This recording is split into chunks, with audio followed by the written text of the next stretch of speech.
So I have both been very sick and having an inordinate amount of fun goofing around. Like, my search feature on my browser will never be the same again.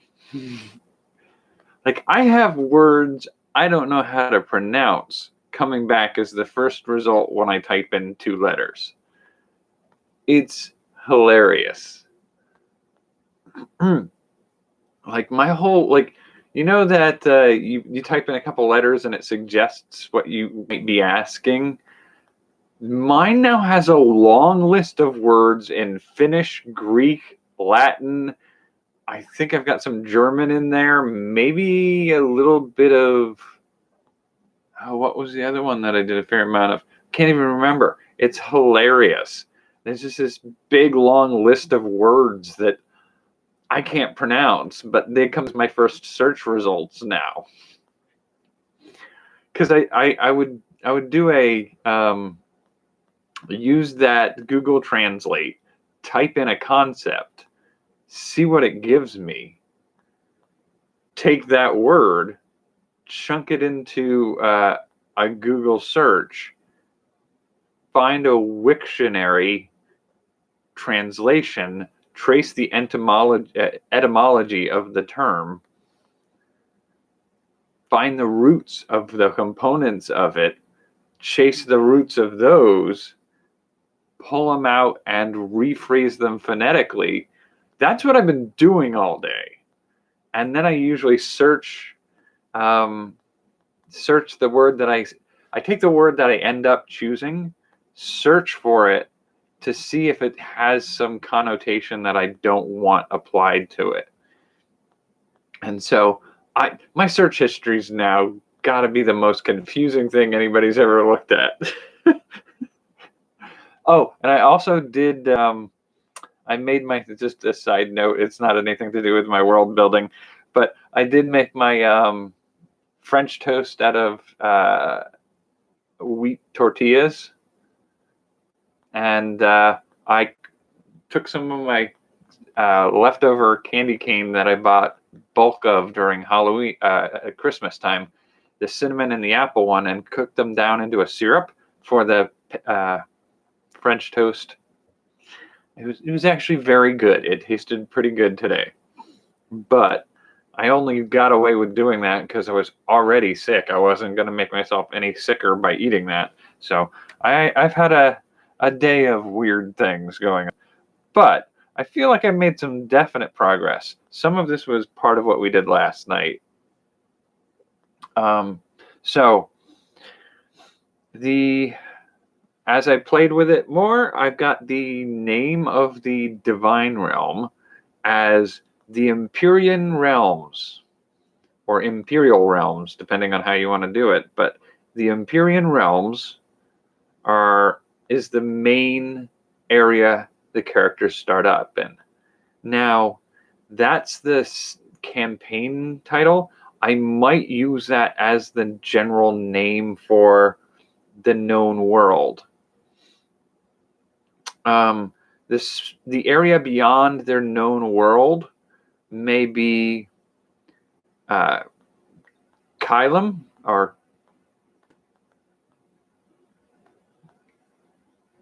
Calum, I guess.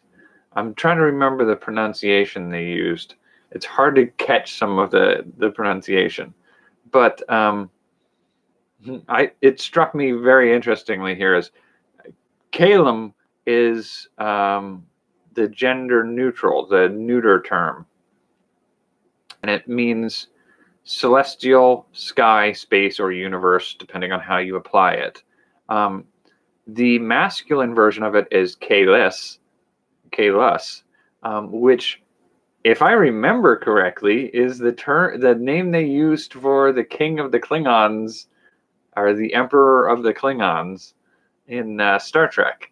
But the name Kalis was the Roman name for Uranus.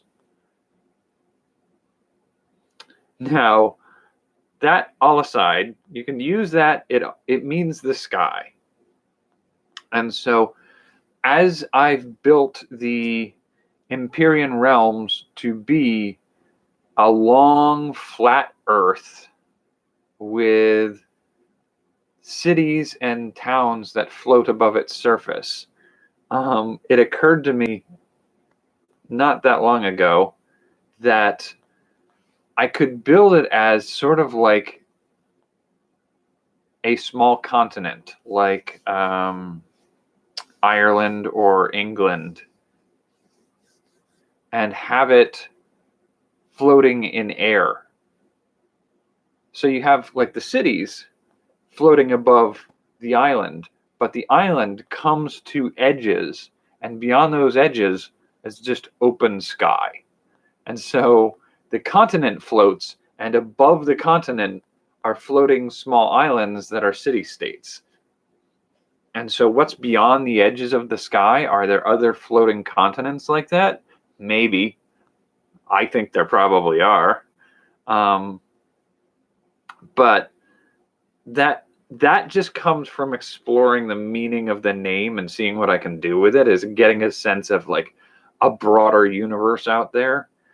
But I also went back and forth a little bit with a few things. I had chosen the zombie apocalypse setting.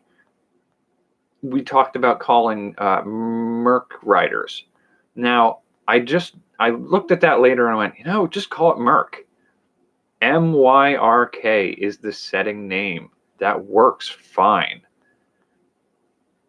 That's the setting name. The name for their world would be something else. People wouldn't call the world Merc. Merc is the savage, monstrous, living things beyond the edge of your city that you live within. So if you're a Merc rider, you ride out into that. Yeah, okay, I got that. We got Merc riders. Merc is the name of the setting because it is a murky time. It's the end of all things there. But I was playing with coming up with names, and because Merc Riders, the reference I found for Merc Rider yesterday when we were talking was from, I believe it was Icelandic. I had done other Nordic languages to see what else I could find, and I found a name that was really neat. It's called Valta. It's Finnish for country, state, or power. It's not quite what I was looking for. I was looking for, can you name a place, a world? But the word Valta is a nice name. I like it. So I was using that for a bit for the name of the world for Merc. But as sort of sacrilegious as it feels to do that, I kind of want that to be the name of the capital city in the Empyrean realms. So the Empyrean realms has the capital city of Valta. That's where I've decided to go with that. It's taking a Greco-Roman concept and chunking in a Finnish word for its capital city, but I'm not going to fight it. It just sounds too good. So that left me rethinking what I'm going to call the world of the Merc setting. And I was playing around with it, and I did a look through of, I went back to Icelandic language. I think that's where I looked it up. And I looked up, I think, something similar, where I was looking for country, state, or place. And the word that came up was Lien. And it was L-E with a sign over it, N. But it's pronounced Lien. And I went, that sounds really good, honestly. And then I did a little looking around, and my brain just says, like, tack an O onto the beginning of it and we're good. And so I did some searching to see if there's any term that is Olean. And there are a couple people with that last name, but not really out there. The closest meaning to it would be Olean, which is a different tense of Oli, which I believe is the Icelandic word for oil, or maybe it's the Finnish word for oil. And so if we're talking about like an apocalypse where people are infested with a black ooze, I think it works. I think it works really well. So the world of Merc is Olien. And so I landed on that, and that works pretty well. So I think I've got the name for that one squared away. The Sentinel setting, that one I hit early and just stopped. Like, I don't need to go further with that. There's a German word for place or location. It took me probably half an hour to 45 minutes to find the word, but I was just bumbling through and doing that. We used to call it the Babelfish game. It's basically plugging in a word in one language, translating it to another language, translating it from that language into another language, translating into another language, then back to the first language, and see what you get. And so I had been doing that and just playing around with that for a while, and I ended up with a German word which supposedly means place or location, and it's Ort, O-R-T. It's a little more Urt, but yeah, that works. So Sentinel's setting is set on Ort, and that just left trying to come up with a name for the Serpent's Children setting, my Medusa setting. And I think that's another one I landed on quite early, to be honest. I had a couple options, and then I went to bed last night, and I woke up this morning, and I looked up and go, nah, I got to find something better than that. And so I was looking around, and somewhere I landed on Xira in Greek translates to land, as in the opposite of sea, roughly. And so it's pronounced, I think they pronounced it with a Syrah.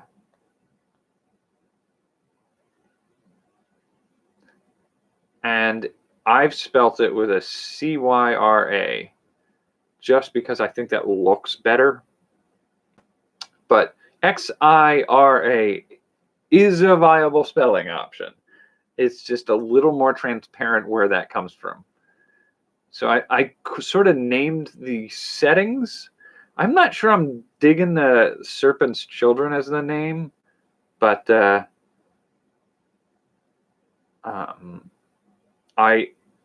for now, it works.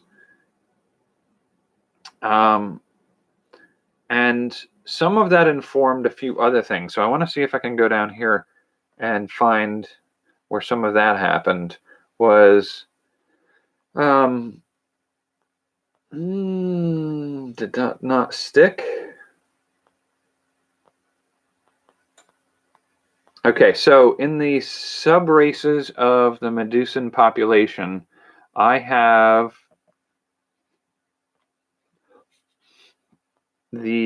haven't figured out what to call the little folk in that setting yet.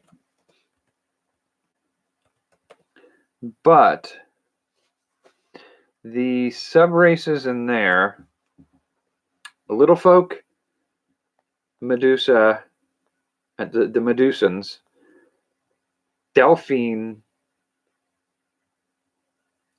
and Echidna.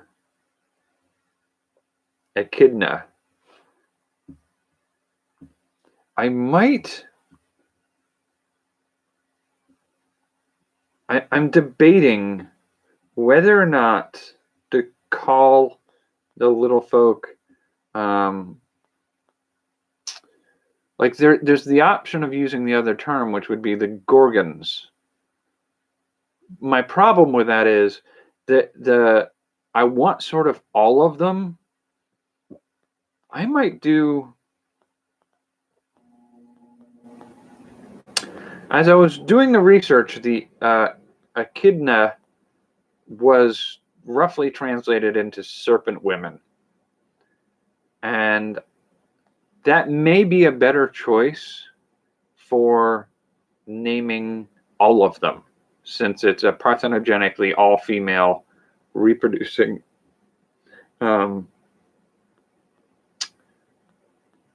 genetic tree of serpent women. But I think it loses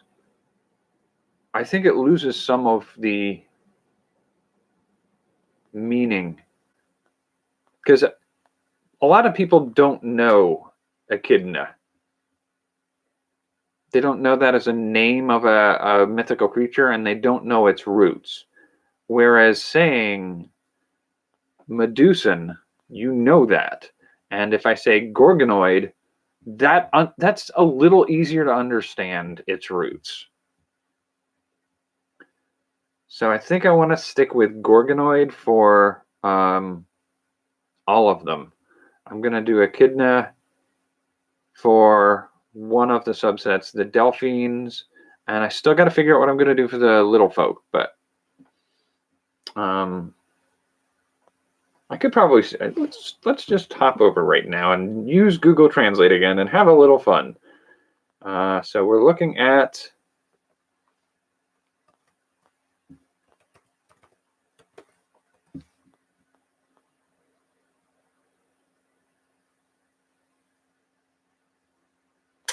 okay, so parum or polum is Latin. Let's pull over into Greek, see what we can get in Greek. We seem to be doing better with Greek. I think partly just because we don't have as many of those terms that we borrowed.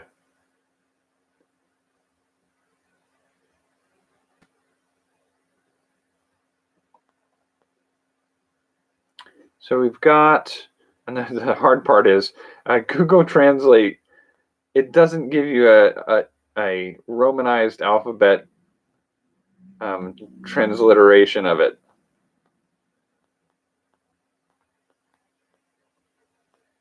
It's just a bunch of symbols that mean absolutely nothing to me unless I can hear how they're pronouncing it. But it looks like what they're telling me over and over again is LIGO and oligo.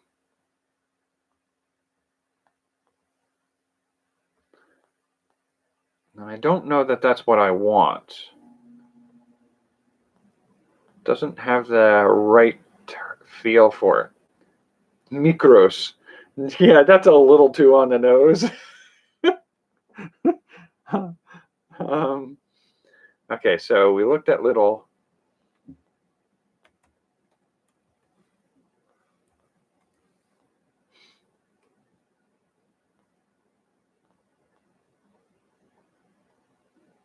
Micro. Small.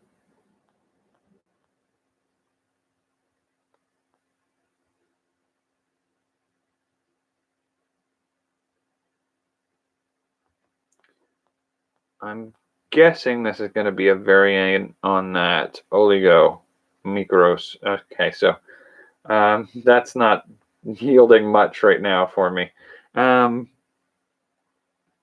Yeah, this is where we hit the weeds on some of this stuff.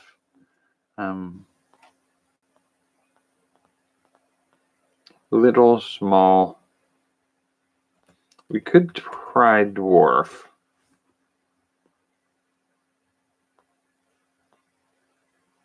Nanos. Really? They call a dwarf nanos in Greek? That's a bit harsh.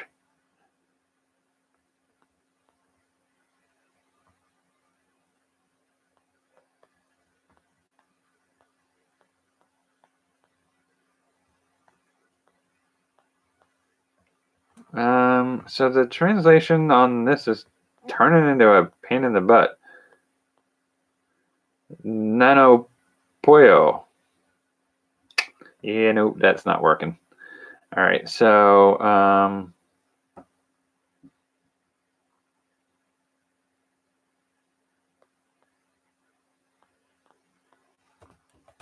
tiny.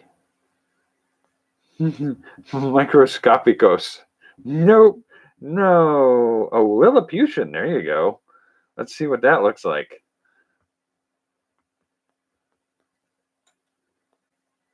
Polymicros. God dang it, dude.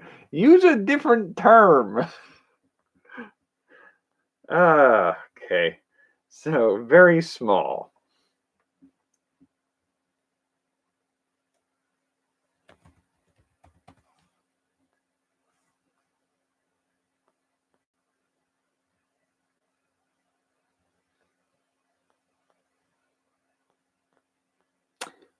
Oh, synonyms for small. Let's see what we got.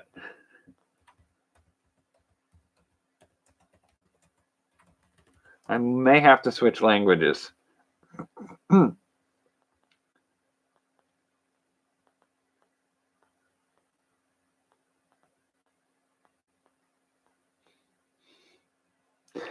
Okay, some synonyms for we've got tiddly, teeny, boxy. I don't know where that one comes from. Eensy, dinky. These sound like bad names for the knockoff little dwarves. Squat, stunted. All right, so let's look at squat, short, bantam. All right, we can look up that one.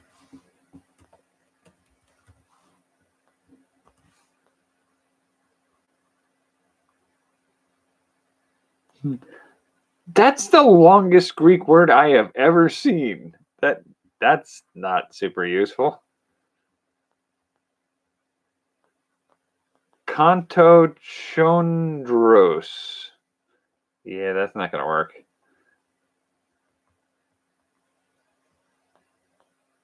Squat. Bantam. That's a chicken of a small breed. No, that's not what we're looking for.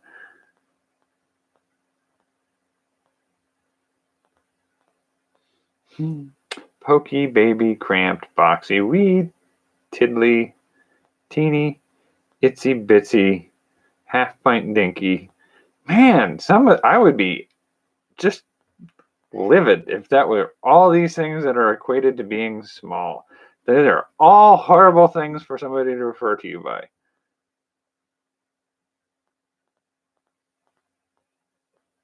Stubby, pint-sized, Lilliputian, inadequate. Wow, jerk move there. Meager, short, dinky, boxy, pokey, toy.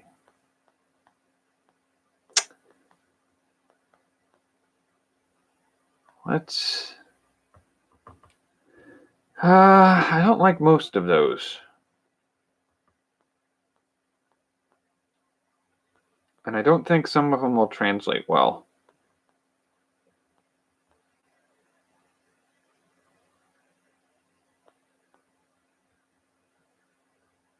Bijou.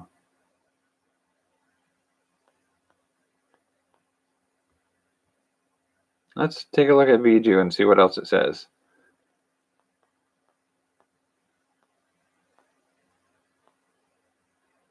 Small and elegant.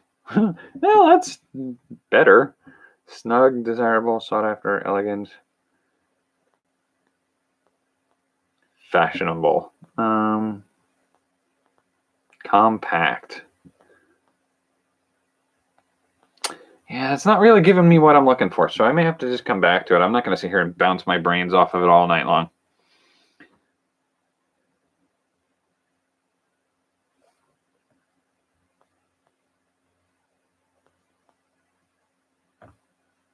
Okay, so let's still got to figure out how to name that group, but pop that in there as Gorgonoid.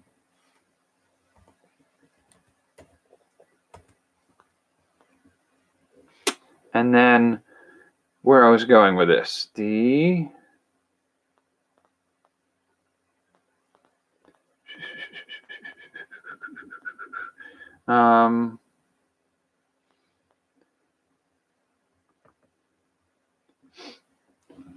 so the Merck setting also gives us the potential of naming the infection, the Merck infection, or the Merck ridden are the people who are infected with it. So we've got another name out of that one. We've got, oh, okay, so some of the other things I had my whole list of things I had to rename. Each time I solved one, I deleted it. So now I don't have the list of things that I was working on after last night. So I try to remember which ones I did here. I figured out what I was going to do with the, I renamed the leprechaun to Ludic. Alternately, Krasnoludic. Apparently, again playing a game of Babelfish, I landed in Polish. The Polish word for a certain type of dwarf/gnome, but neither. Like the whole mythology I found for it basically said that it used to be something that they would apply as a just generic term for a little person. And so garden gnomes were kind of thought of this, and the dwarves of mythology were thought of this. But at a certain point, it became distinct enough where they were trying to reassert that, no, the Polish versions of these things are not just generic dwarves or gnomes. They're called the Ludek, the Krasnoludek or Krasnol,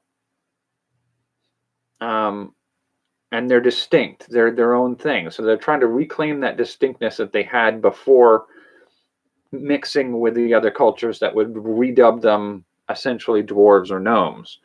And so the Krasnoludek are neither a dwarf nor a gnome, but sort of like both.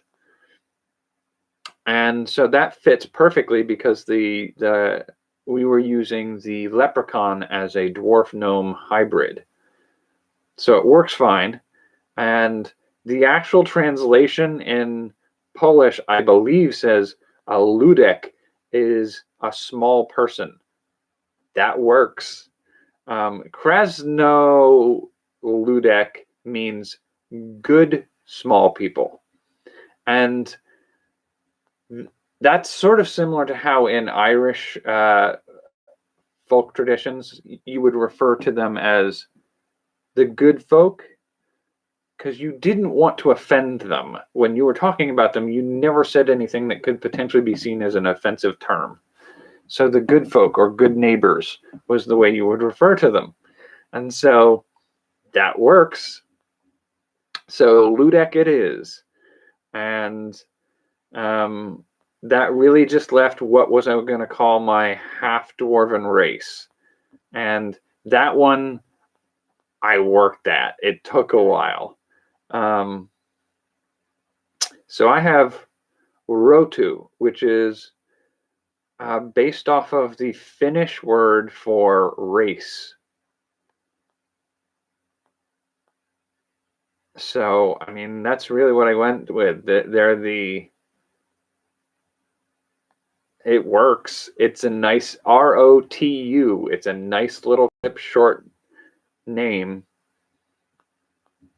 So that worked. The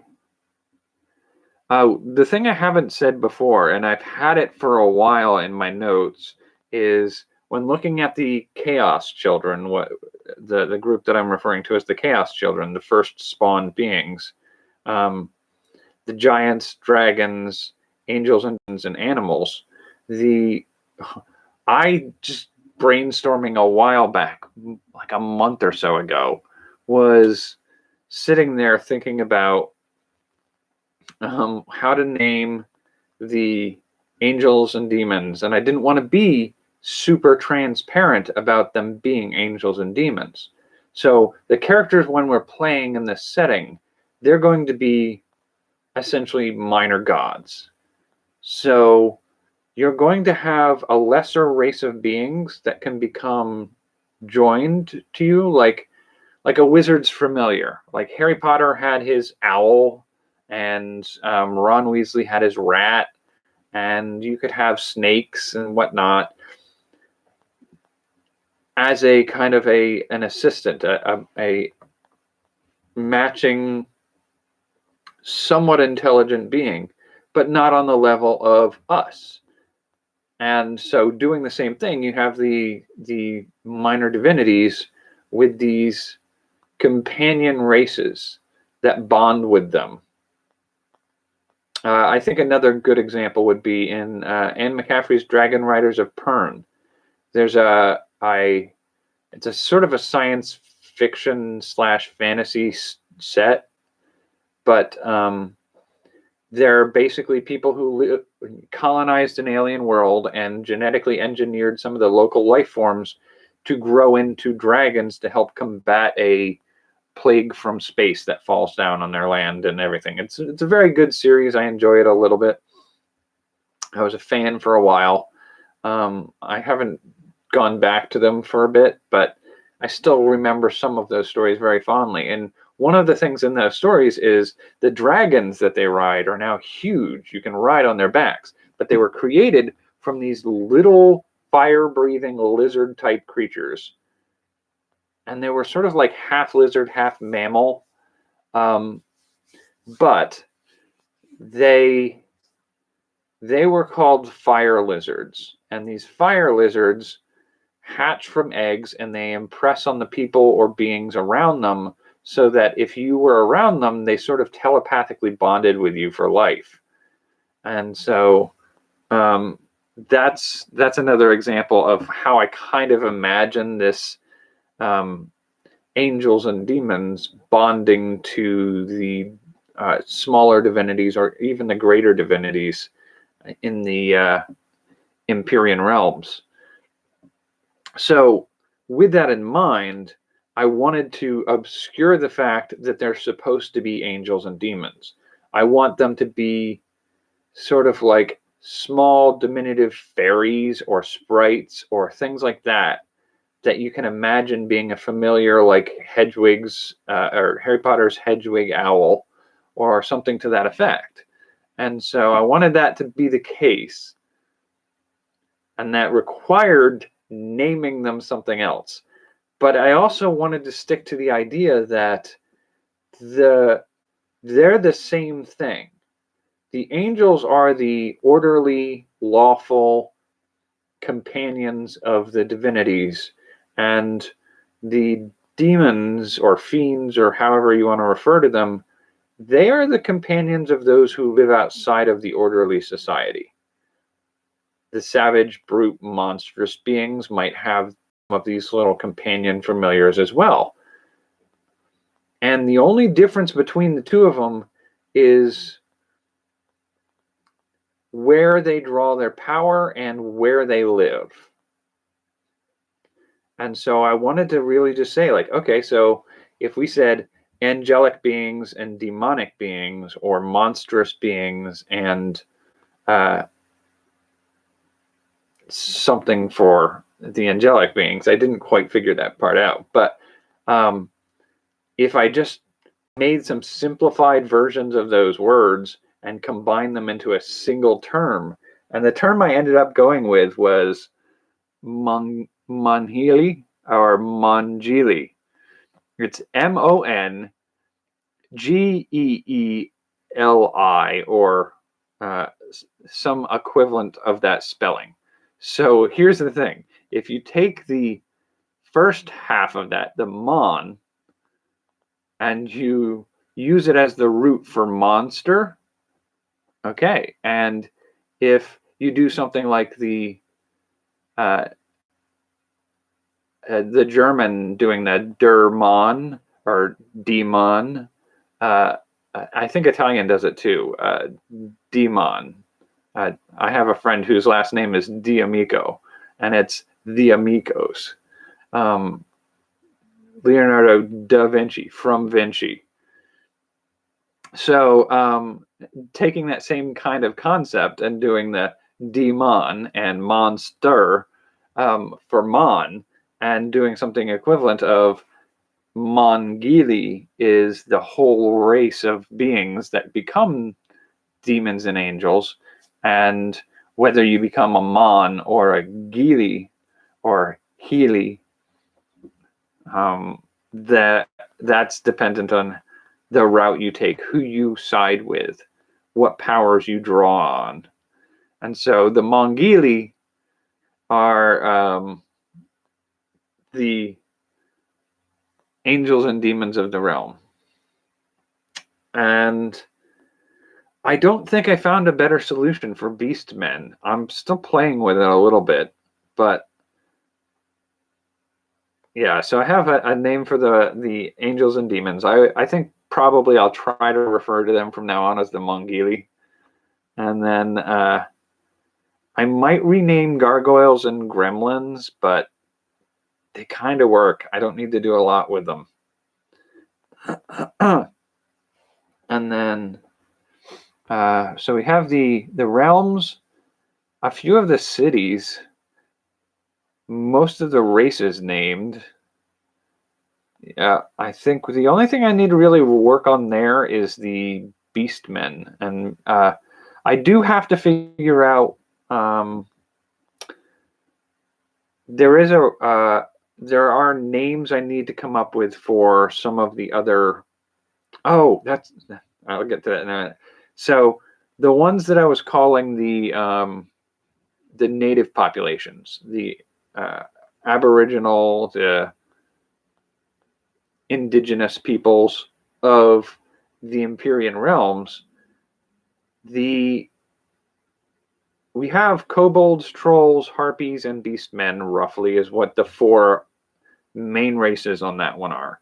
Then the half-breeds are the gremlins, the gargoyles, the goblins, the kenku. And then I have one that's a mix of kobold and beastmen, as well as one that's a mix of harpy and troll. Both of those need to be named. And yeah, the bestials, that works as a name. I did sort of try to opt for changing the name of two of the categories. So instead of doing the Aboriginals or indigenous peoples, I went with Borjan. And it comes from Borjan in Swedish, means first. So they're the first peoples. But I liked it because when you listen to it and they pronounce it, the J is always a Y sound. So it's Borjan. But if you remember, you might remember from yesterday, I was talking about how in Greek mythology, it was the known world, and then just at the edges of the known world is the north wind, where the north wind resides. And that was, the north wind was Borjan. And beyond that was Hyperborean. So when you see stuff referred to as the Hyperborean era or stuff like that, I think it's something they used in Conan, and that's Hyperborean. Anyway, that's referring to beyond the north wind. So Borean being the lands of the north, where the north wind comes from. I like that Borjan from Swedish means the first ones, as well as Borean from Greek translates roughly to the lands to the north. So it gives me the option of saying, like, north of the known lands is where it's believed many of these races came from. And they're the first races. They lived on the world before the first cities were built by the known peoples of the Empyrean realms. So the Borean is sort of what I'm using for a catch-all term for all of these monstrous races, these harpies and trolls and kobolds and beast people. And then we have the bestials. We just keep those names for the mer, centaur, satyrs, mouse people, such on and so forth. And what we've got for the next hardest thing for me to find was the shaped races. So we have the changelings. I'm still working on that one. But the Umber Hulks that we had to rename, I kept bouncing off of the fact that no matter what I did, it always dropped me back at Kepper, Keffer, some variant of those. Because I guess the word beetle in many different languages was so commonly derived from one of those terms that they're all kind of based off of the same root word. And so it became super hard. And that root word is such, it had to have been the sign. Like Keffer or Chafer is the German word for beetle. But the Egyptian word for scarab, which was depicted as a god, was Kepir. So clearly they derived their word from each other. So like it just goes all the way back and they all follow on that route. So it took me a while, but somehow, and I can't remember how it happened, I accidentally discovered that the Greek word for beetle was scathari. And I'm like, yep, that works. It took me hours, and I'd walk away, do something else for a bit, work on a different section of the story or the world building, and then come back and try again and just keep hitting that wall. But then when I just sort of gave up and wasn't really doing anything with it, I happened to do some little fiddly bit with that Google Translate, and it dropped me into Scathari, and I went, oh, yep, that's what we need. So I found a name for that one. And I think at this point, like, that's a lot of everything worked out for naming. And some of that naming aspect has really left some world building aspects in the midst of it. So like Scathari being a Greek word for beetle and the Umber Hulks essentially being giant humanoid beetles. The fact that we're using Greek as the base for that name points us back towards the Serpent's Children is using Greek for the name of their world. And their sort of Greco-Roman references in the Empyrean realms, it sort of starts to tie some of those aspects together. And really gives you a sense of like, what's the history of the Scathari in the Empyrean realms. They're a created race, yes. And they were shaped by members of the Empyrean realm in the distant past to be servants. So, I mean, it really kind of brings some of that history to the forefront. And the Gnomish people in the Empyrean realms, they're the ones that do manipulation of different life forms in their kind of exploration of refining and evolving and exploring the shaping of life. They are shapers of living things. And so I'm wagering at a certain point that the Gnomish people of the Empyrean realms sort of crossed a line in creating a subject race of intelligent beings, not merely just other animals. And so it's sort of going to have a little bit of historical element to it. And then having a sense of the Empyrean realms and the shape that they're in, these continents that float in the air, surrounded by city-states that float above them, it really brings a visual to mind of how this world is structured, and the possibility that there are other floating continents just beyond the foggy mists at the edge of the world, floating out in the void somewhere. And it also brings to mind questions of like, what happens if you walk off the edge of the Empyrean realms? If you walk off the edge of Volta, you're going to fall to the surface of the greater Empyrean realms.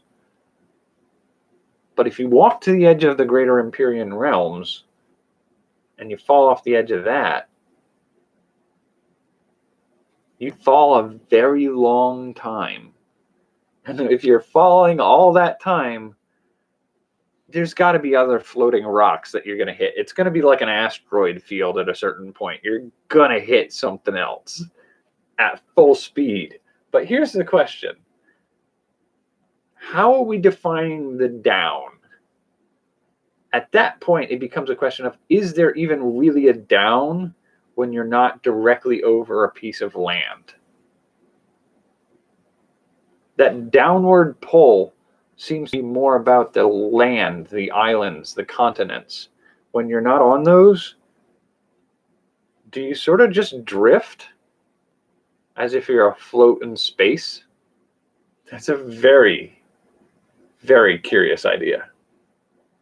And if you do that, does that imply that you're going to have shipping lanes very specifically on the outside of the Empyrean realms? So what you're going to have is the Empyrean realms as the central continent. If you fly over that, you're going to crash. I just remembered one of my story prompts, one of my adventure sets is about a crashed ship and going out to try to rescue the people who are on that ship. So yes, that makes sense. Anyway, so you have this land, this continent that if you fly over in a general sense without wings or some other lift, you're going to crash. But past the edge of it, you could have a rowboat and a blanket with a pole, and the wind will catch the blanket and pull you along. You've got flying boats. And, you know, if you fly over the dwarven city that's floating on the edges of the main continent, then yes, you're going to crash into that city. But it's a smaller thing. And so what you will probably end up having is this continent with these circling islands around the edges that are the individual cities and states of smaller populations.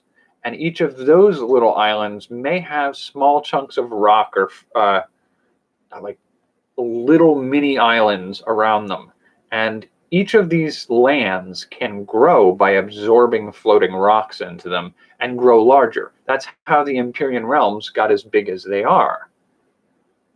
But having the shipping being done, like shipping supplies and all those other things, would be done around the edges. And so you'd have these boats that you don't want to get near the main lands for fear of crashing. So you have to have a means of pulling up close to the islands and then sending out landing vessels or anchor lines or something like that. And like, this is fleshed out so much just by thinking of it as the Empyrean realms, not just a flat plane that has cities floating above it, but full on everything's floating in the sky and there is no land beneath you. And that all comes from naming it the Empyrean Realms and understanding that Kalis or Kalem are names for the sky space, and understanding how that relates to floating cities. Now, I do feel like what I probably want to do is the capital city of the Empyrean Realms may float directly over the center of the Empyrean Realms. So it's going to be one of the few exceptions, the acceptable situation in which something floats over a continent. Wow. So that it's really done some interesting things for the way I think about this. And, what other floating continents are there out there?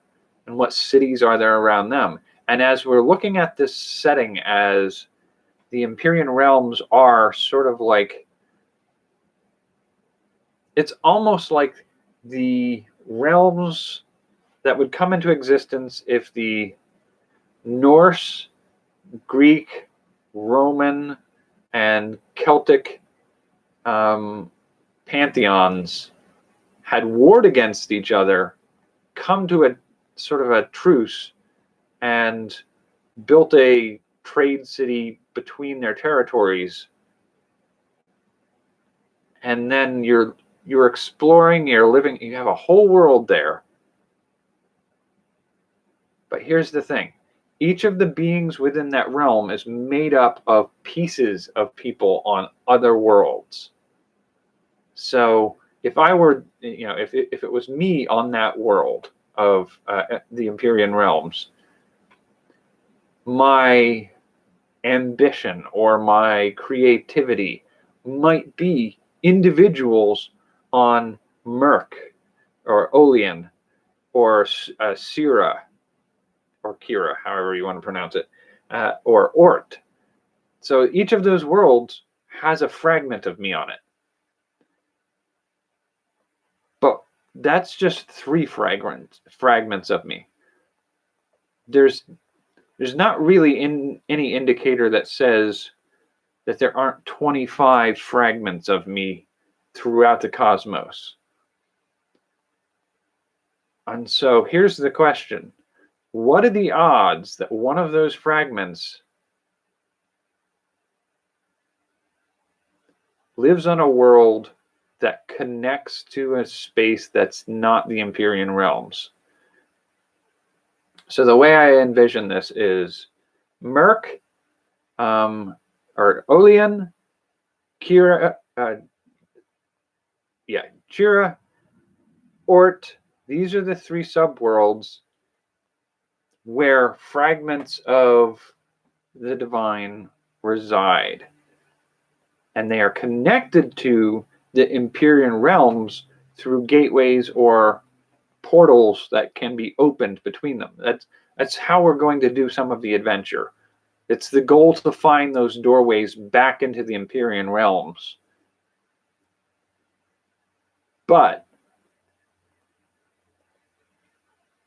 there's a possibility that if there are other continents out there, there are other portals leading to other worlds where there are fragments of me or some other character that are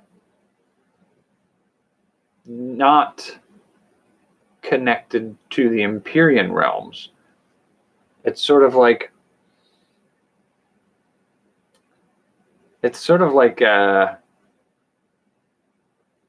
having different lands. There's going to be India rather than the Empyrean Realms. There's gonna be Japanese islands. There's gonna be North America with native populations, First Nations. So like the possibility of having these other floating continents, other ways of organizing the cultures there, yeah, it certainly opens up a lot of options. It's definitely going to be interesting. And just because I have these 3 sub settings doesn't mean there aren't 100 settings that could be the Empyrean realms. So this is turning into a massive world build. It's less of a world build and a little bit more of a cosmogony. I believe that's how you say that phrase. I've only really ever read it. I don't think I've ever heard it pronounced.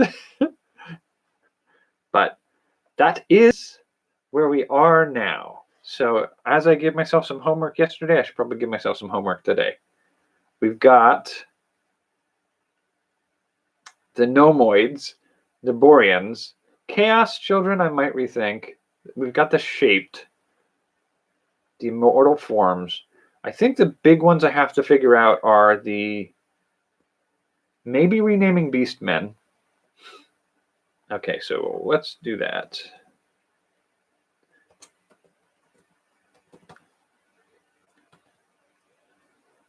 Naming the 2 half-breeds of the Boreans.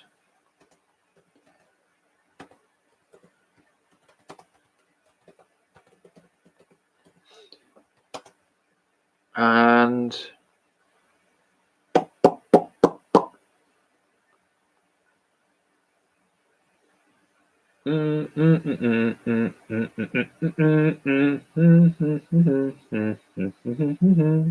I did debate whether or not I was going to chunk in. There's the whole sort of circumstance of if you can have humans and human half-breeds intermingle. Well, most it's not the half-breeds. It's the humans, dwarves, elves, and gnomes. The Nomoid species able to make the bestials, mermaids, centaurs, satyrs, mouse people, etc. If you have that ability, isn't it also possible that the Boreans also have that option? So the kobolds, trolls, harpies, and beastmen may be breeding with wild animals and creating half animal, half Borean.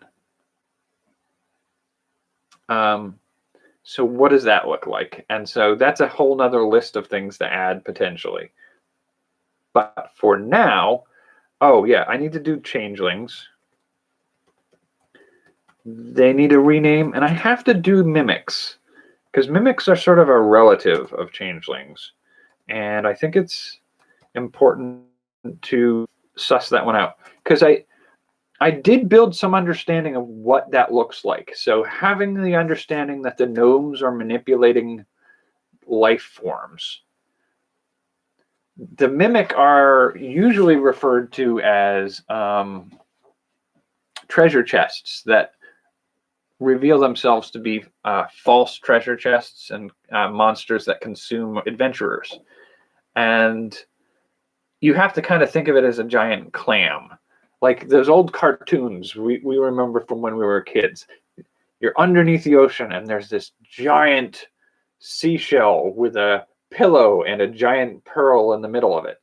And somebody swims towards it to try to grab the giant pearl as a treasure. And as soon as they get close enough, the clam closes on them. And that's sort of what a mimic is. It's a treasure chest. You walk past it and you see the golden gems and you reach to go get to it and it clamps down on you like a giant clam. That's a mimic. But here's the thing. It's sort of like a Venus flytrap. It's doing it to eat the things that fall for its trap.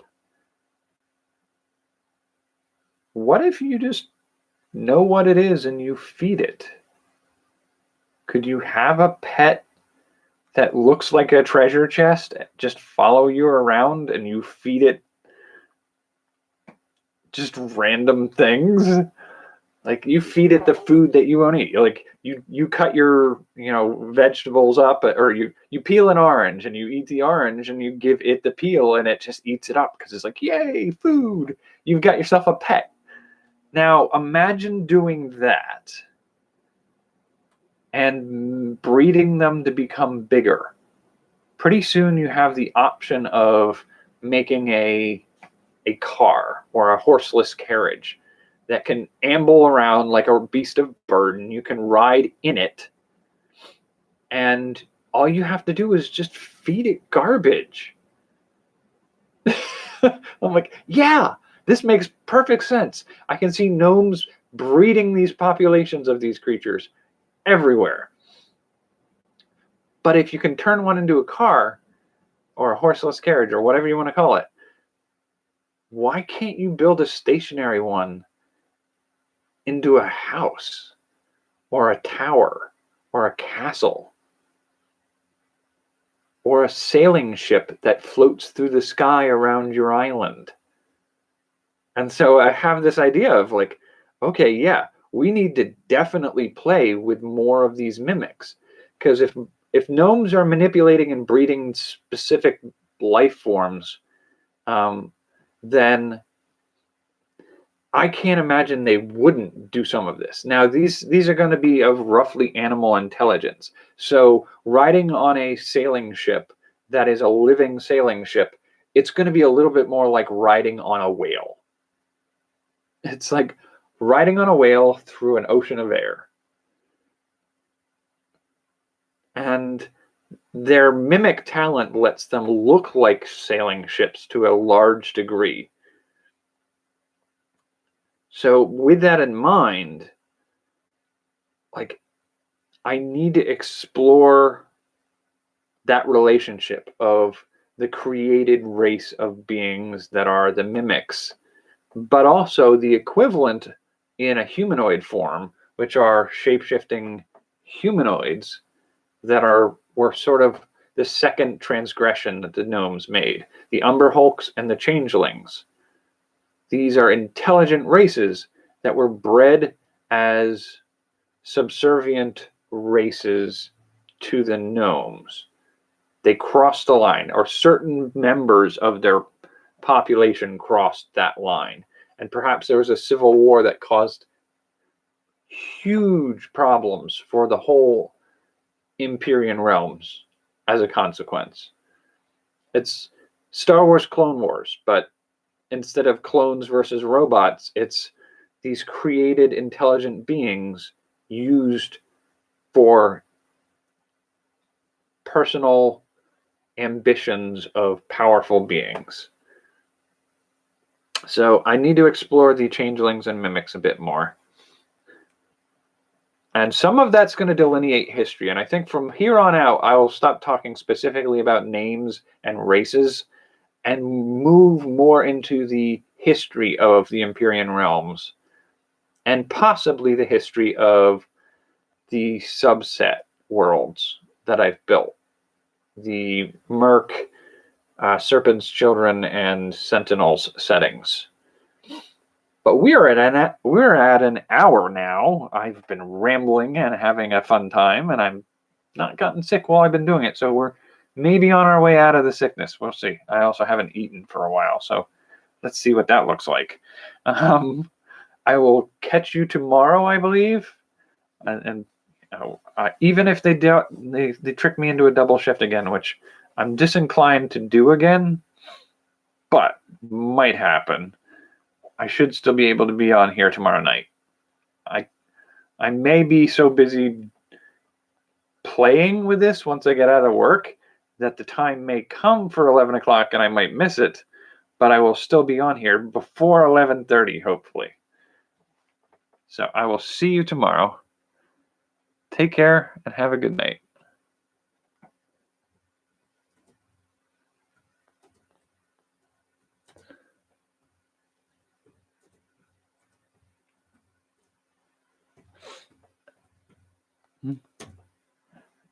All right.